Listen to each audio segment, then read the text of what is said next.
You know how sometimes you're reading something, or maybe you hear a word in conversation, and you kind of get it, Mm-hmm. but you wouldn't, like, actually use it yourself. Yeah, definitely. That happens all the time. Well, that's the sort of curiosity we're tapping into today. We're really digging into what we're calling your vocabulary toolkit. Right.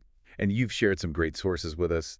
We've got insights from a linguist, some, everyday experiences, practical advice from a teacher, and even a polyglot's perspective. Exactly, all bundled under Unpacking Your Vocabulary Toolkit. It's pretty amazing how these words we carry around shape, well, everything, how we understand things, how we express ourselves. Totally.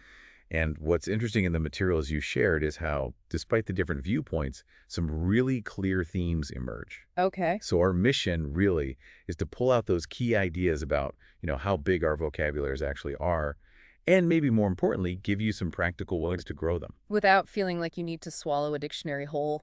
Exactly. Manageable steps. So, where should we start? Maybe with just how many words we're talking about. Yeah, let's get a handle on the numbers. Dr. Emily Carter, the linguist, she had some figures that kind of made me blink. Oh, yeah. She mentioned an active vocabulary, the words we actually use, day to day, around 20,000 words for the average adult. 20,000. That sounds like a lot, right? It does. But what's really fascinating is how that compares to our passive vocabulary. The ones we just recognize. Exactly. The words you understand when you read or hear them.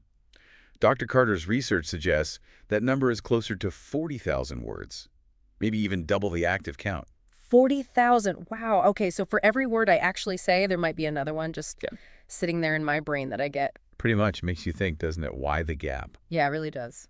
And Dr. Carter takes it even a step further. If you start counting different forms of words like, run, running, ran, and common phrases, the total number of things you might understand could be up around 45,000, maybe even 50,000 items. Whoa, that's huge. Like a giant internal library we don't fully check out from. That's a good way to put it. But here's the kicker. Uh-huh. Despite that massive potential, Dr. Carter also pointed out that most of our everyday communication, like the vast majority, Yeah.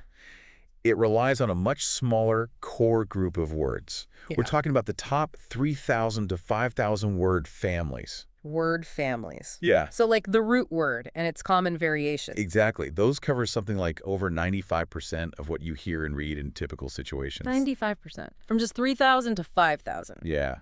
So a tiny fraction is doing almost all the work. It's like that 80-20 rule, but for words. Precisely. The Pareto principle in language, it really suggests that mastering that core gives you, well, huge leverage in understanding. And you're right. Get those down solid, and you've covered most bases. It seems that way. Yeah. Focus on that foundation before getting lost in the more obscure stuff. Okay.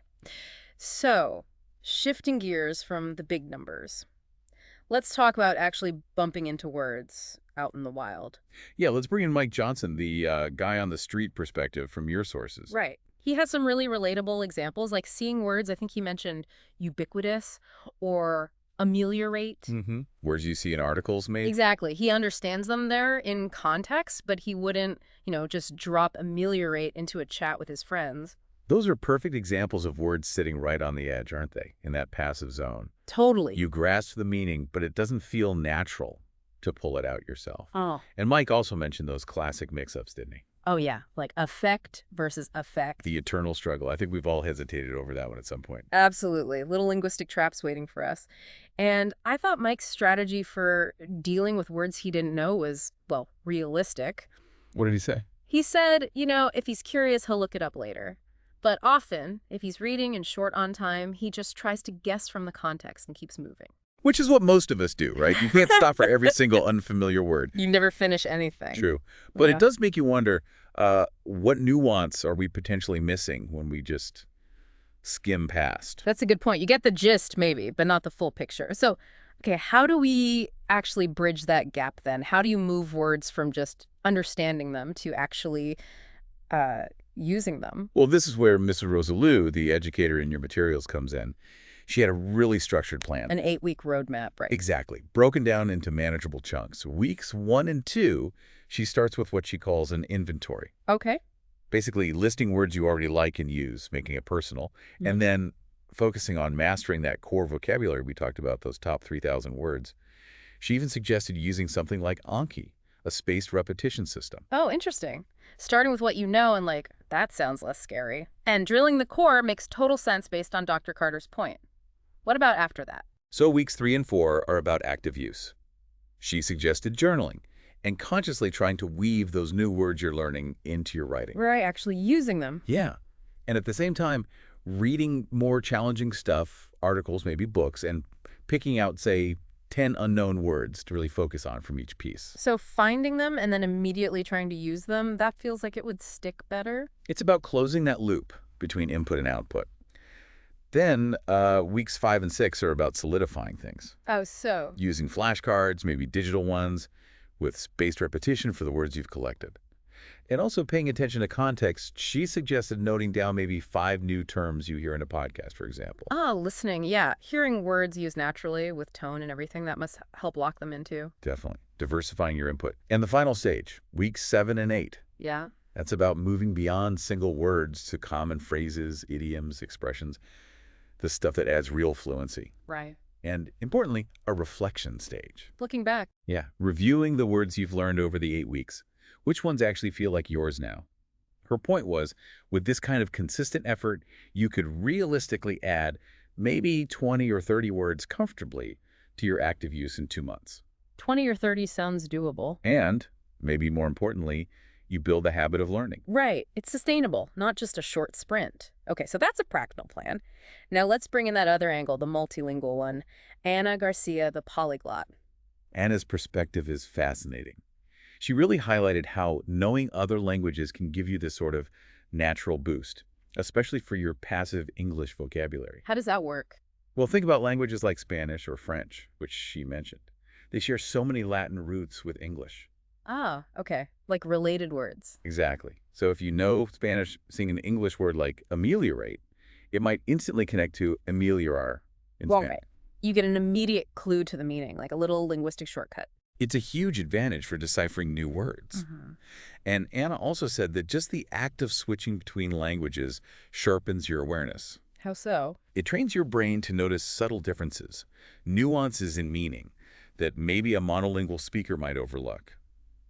She called it a turbocharger for vocabulary growth. A turbocharger. I like that. Like cross-training for your brain. Exactly.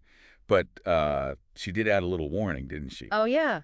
The catch. The catch. With a bit of humor, she mentioned false friends. Ah, yes. Words that look the same but mean totally different things. Right. Her example was embarazada in Spanish. Looks like embarrassed, but it actually means pregnant.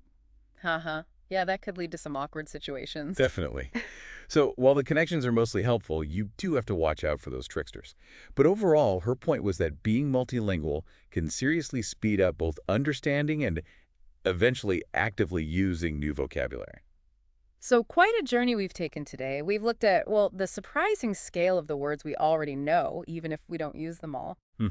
That gap between active and passive. Right. And then the everyday experience, like Mike's, of just encountering words and figuring them out on the fly. And the common confusions we all face sometimes. Yeah. Then we got that really practical step-by-step roadmap from Mrs. Liu for actually growing your active vocabulary. The 8-week plan focusing on core words, active use, and review. And finally, that turbocharger effect that knowing multiple languages can bring, thanks to Anna's insights. Yeah, leveraging those cross-linguistic connections while dodging the false friends. So to sort of wrap things up, we know our passive vocabulary is huge, but a small core does the heavy lifting. We saw how people cope with new words daily. We got a plan for deliberate growth, and we saw how languages can help each other. That covers the main points, I think. The sheer size, the core importance, the real-world navigation, a structured approach, and the multilingual edge. Which leaves us with a final thought for you, listening. Considering that idea that a relatively small number of words handle most communication and thinking about the sources we discussed, where could a little focused effort make the biggest difference in your vocabulary right now? Yeah, maybe it's related to your job. Yeah. Or a hobby. Or just getting your ideas across more clearly. Where could expanding your personal vocabulary toolkit be most impactful for you? Something to think about.